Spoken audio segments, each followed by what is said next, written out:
এর মধ্যে কোন নায়ককে তার জীবনের প্রথম সিনেমায় কলেজ ছাত্র হিসেবে দেখা যায়? এই রাউন্ডের নাম হলো প্যাকআপ অথবা পাঙ্গা।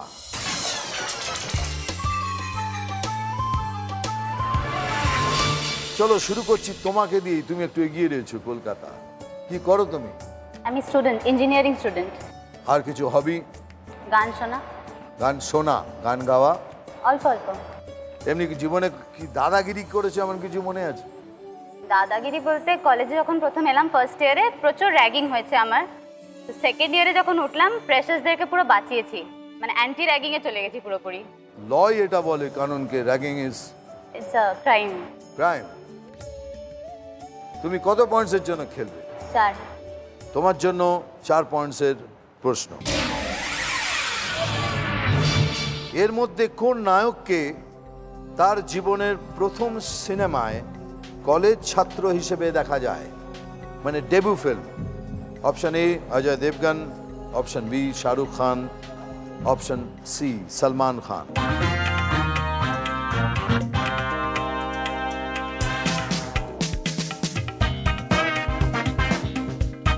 অজয় দেবগন। শিওর? মনে হচ্ছে। ব্যাক করব।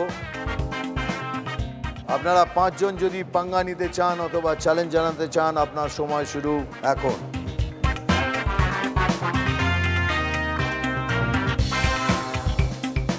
না, দেখি তাহলে রাইট আনসারটা কি। ও হো হো হো হো, একটুর জন্য তুই পিকচার দেখো, সব পিকচার দেখো। হ্যাঁ, শাহরুখ আর সলমানের দেখো না? হ্যাঁ দেখি। শাহরুখের ফার্স্ট ফিল্মে তো কলেজ লাইফ ছিল না। কোনটা ফার্স্ট ফিল্ম? ওই আর্মি নাকি? কি আর্মি? শাহরুখের আর্মির ফিল্ম? ফৌজি, সরি ফৌজি। ওটা সিরিয়াল, ওটা ফিল্ম কোথায়?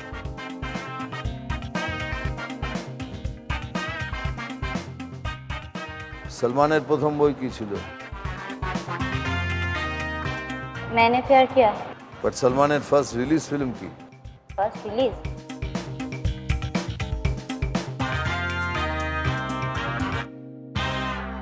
যাকে তোমায় ঘাটাবো না। রাইট আনসার হলো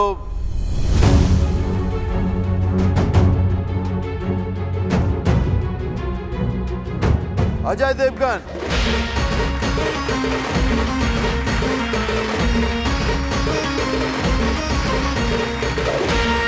ওইটার নাম জানো? ফুল और কাঁটে। বাট তবুও রাইট আনসার। বলে রাখি তুমি পেলে +4, তার মানে তোমার স্কোর হয়ে দাঁড়ালো +5। সোমনাথ, কি করো তুমি? পোস্ট গ্রাজুয়েশন বিটেক করছি রাজাবাজার সায়েন্স কলেজ থেকে। বাপরে, খালি পড়াশোনা করো? খালি পড়াশোনাটা খুব সবথেকে কম করি। আর আর আমার ঘুরতে ভালো লাগে। আমি অফ টাইমে প্রচুর মানে ঘুরি, বাইক নিয়ে এ রাস্তা ও রাস্তা ঘুরে বেড়াই, মানে হাই রোডে। বাট সেফ বাইক চালাও? সেফ বাইক চালাই প্লিজ, ওইটা আমার খুব ভয় ভাই।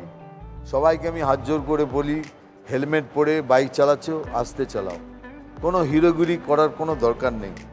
তুমি শুনে যে রবীন্দ্রসঙ্গীত গাও ইংলিশে, শুনি না?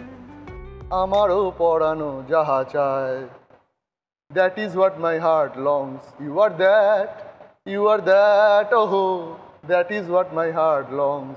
তারপরে কিছুটা বাদ দিয়ে আছে, তুমি সুখ যদি নাহি পাও তবে সুখেরও সন্ধানে যাও, if you are not fully satisfied here then go in search for that দেয়ার।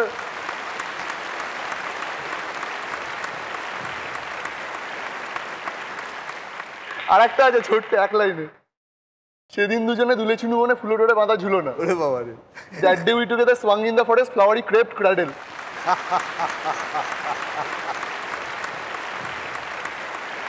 চলো, ভেরি গুড। কত পয়েন্টসের জন্য খেলবে? 4। ওকে, সোমনাথের জন্য উত্তর 24 পরগনা। মোটরসাইকেলে করে সারা ল্যাটিন আমেরিকা ঘুরে একটি ডায়েরি লিখেছিলেন এক বিখ্যাত যুবনেতা, যা মোটরসাইকেল ডায়েরিজ নামে খ্যাত। তিনি কে? Option A Che Guevara, option B Fidel Castro, option C Raul Castro. Che Guevara. Che Guevara, Fidel Castro, Raul Castro কেউ নয়। না, ফিদেল কাস্ট্রো রাউল কাস্ট্রো না, চে গুয়েভারা। ল্যাটিন আমেরিকা তো, বলিভিয়া। তো option A Che Guevara, right? Pack করি? হ্যাঁ, pack. 5 জনের মধ্যে যদি কেউ প্রশ্নটাকে জবাবটাকে চ্যালেঞ্জ করতে চান, সময় শুরু এখন।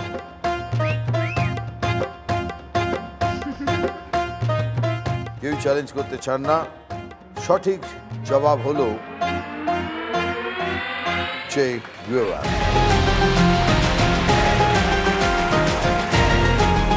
দক্ষিণ 24 পরগনা, দিদি বলুন কত পয়েন্টসের জন্য খেলবেন? 4। কি করেন? আমি রিটায়ার্ড ফ্রম ইন্ডিয়ান এয়ারলাইন্স। ও, ইন্ডিয়ান এয়ারলাইন্স। আপনার ফার্স্ট বই মৃগয়া হ্যাঁ, পরে আপনি এয়ারলাইন্স হাউস, আমি তখন মানে হেড অফিস যেটা চিত্তরঞ্জন অ্যাভিনিউতে, তখন আপনি ছিলেন। আমার এইটুকু মনে আছে যে তখন সবে বই দেখেছি, একদম অত ভালো বই, খুব মজা লাগে, মানে সবাই মিলে খুব সাংঘাতিক বই হয়েছে মৃণাল সেনের। আমরা 4-5 জন খেতে যাচ্ছিলাম দুপুরবেলা, তখন আপনাকে দেখেছি একটা কালো গেঞ্জি পরা ছিলেন, আর আপনার সঙ্গে 2-3 জন ছেলে ছিল। তারপরে আমরা যখন ফিরছি তখন আপনাদের কনভারসেশন শুনেছি যে বম্বের টিকিট, আপনার ফার্স্ট বম্বের টিকিটটা আমি ইস্যু করেছিলাম।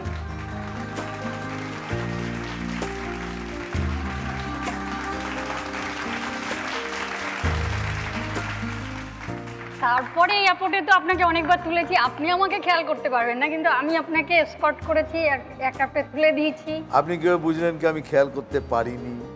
এখন ব্যাপারটা হচ্ছে আমি একটা হয়তো মুখে বলিনি, এক্সপেক্ট করতে পারি না, কিন্তু আমি মোস্ট অর্ডিনারি একজন। আর দাদাগিরি যদি বলেন, সেটা আমার ম্যানেজারকে সুপারসিট করে আমি 2 জন প্যাসেঞ্জারকে আগরতলা পাঠিয়েছিলাম। তাদের পায়ে চটি ছিল না, জয়পুর থেকে যাচ্ছে, লাস্টে এসছে, মানে ফুয়েল প্রাইস বেড়েছে বলে ফেয়ার বেড়ে গেছে। যখন বলা হলো যে তোমাদের 750 টাকা দিতে হবে, ওরা বললো আমাদের কাছে টাকা নেই। আমি আমার ম্যানেজারকে কি বললাম, আমি তখন সিনিয়র সুপারভাইজার ছিলাম, ম্যানেজারকে বললাম যে এরা টাকা দিতে পারবে না, এয়ারপোর্টে পড়ে থাকবে, আপনি টিকিটটা ওয়েভ করে দিন। উনি বললেন আমার ক্ষমতা নেই। আমার খুব মাথাটা গরমই হলো, সত্যি কথা বলছি। আমি গিয়ে কাউন্টারে যে স্টাফ ছিল তাকে বললাম আমার এজেন্ট নাম্বারে সাইন ইন করো, কম্পিউটারাইজড, আমার এজেন্টে নাও, যার ডেবিট হবে আমার স্যালারি থেকে হোক।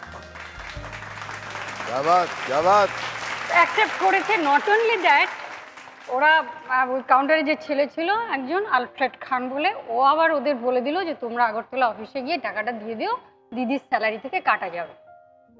তারপরে মানে এরা এতটাই ইনোসেন্ট, আগরতলা গেছে, গিয়ে ওখানে ও আগরতলা কোর্টের ইয়েতে কাজ করত, কোর্টের কোনো দারোয়ান ছিল আর কি। তারপরে লাস্ট মোমেন্টে এসছে, একটা ক্যাপ্টেন এসে গেছে, ক্যাপ্টেনকে গিয়ে রিকোয়েস্ট করে ওদের আমি তুলে দিয়েছিলাম। তারপরে ওরা টাকা তো জমাই দিয়েছে, শুধু তাই নয়, আগরতলার পেপারে আমার নামে এতটা বেরিয়েছে। ওখান থেকে ফোন করে বলছে তুই কি করেছিস মঞ্জু, তোর নামে আগরতলায় পেপারে বেরিয়েছে। क्या बात, क्या बात, क्या बात।